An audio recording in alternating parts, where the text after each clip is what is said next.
he was like, hey, we don't have like a steady bass player. Do you know how to play bass? Yeah. I'm like, yeah, I can play bass. And he's like, cool. Like we could have you do like background vocals and stuff like that too. You know, you and Anthony can go back and forth, the singer.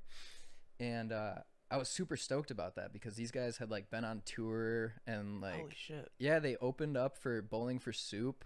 Okay. Like in UW Milwaukee or Green Bay or something like that. Like it was that's at a really school. dope. Yeah. So I was like, man, these guys like actually have a really decent following. So it's really cool that they like want me to be a part of this.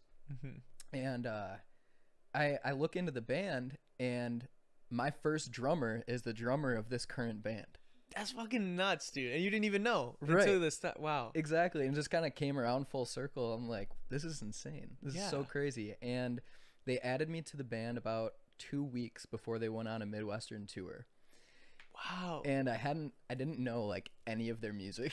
Wow. Like, if I'm being honest, like I looked up like their music video for a song called Living Out of Boxes, and it had a lot of hits on it. I'm like, this is a really well produced music video. Like I'm super pumped to be in this band. It's gonna be so much fun.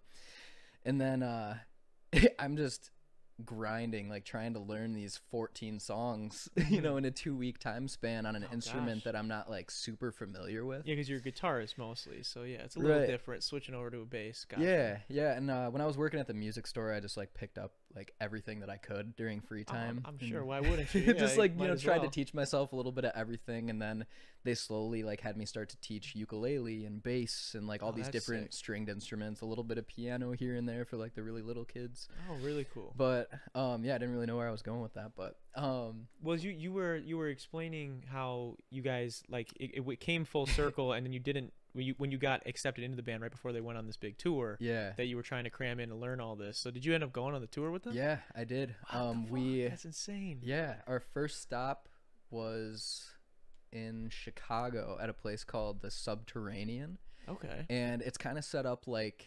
the Rave, where it's really like you got the Eagles ballroom upstairs with just like huge crowd and everything, and then you got a smaller like basement bar show. Very cool. We were in the basement while like some rap dudes were up there with like the big crowds and stuff, but the place got packed. Like, it was right in the middle of the city. I didn't even know about this place before. And all my family's from the Chicago area. I'm like, have you guys heard of this place? They're like, yeah, some pretty big bands have played there, so you should be pumped about it. Wow. Like, that's really cool. Yeah, so we went on tour with a band called Stalgic, who's also like pop punk emo, call it like Midwestern emo. Like, kind of like Knuckle Puck and like a lot of intricate like guitar stuff like that. But yeah, our first stop was Chicago, and then we head straight from Chicago to somewhere in Minnesota. I don't even remember what city we were in. It was a smaller town. But we go to Minnesota and we stay in a hotel that night after our show in Chicago. And then we play the show at an art gallery somewhere in Minnesota. That's really dope too, man. And that was really cool. Like it wasn't like a huge crowd, but it was just like a really big storage unit with like a lot of really cool artwork just wrapped around the whole place. A very neat like environment to be doing something like that. Yeah, play for a show sure. in. Wow, dude. So it's like when you're on tour then, because again, this is something I've never done, is gone on tour. How does that work? You guys staying in a tour bus? You guys staying in an RV, or you driving in a couple different cars and just kind of just sending it? How does it work? How does it work? For that tour, we rented out a big van. Oh, that's sweet, like a Sprinter van. Yeah. Okay. So we rented out a van, and we just drove from like hotel to Airbnb kind of thing. We were just kind of staying in different places, whatever was cheapest for like our big group of people, because it was my band, Yearless, which was a 5-piece, and then there was Stalgic, who was also like a 4 or 5 as well. So we got like 10 of these guys with all the same tastes in music and like partying and stuff, just chilling in this Airbnb, just like, God, that's fucking having sick, a great time. It was so super much cool. fun. How many like places did you play in this tour? We played, so it was Chicago, Minnesota, Green Bay.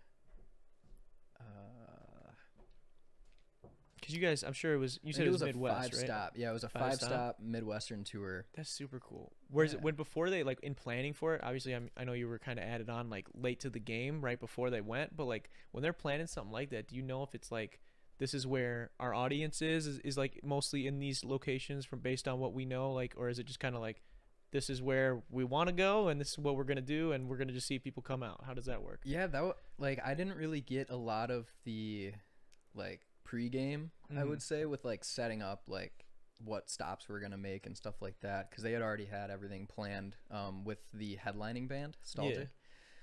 So we were kind of just like following them around, and they kind of had all the plans for everything. So so it's nice when you're not the headliner, because you don't gotta like, prep anything. Yeah, you're just along for the ride. Yeah, that makes sense. Thanks for watching that last video, guys. Click right over here to see the episode in its entirety, or click over here to subscribe and check out all the other cool shit we have on the channel. What are you gonna do? What are you gonna do? Do it.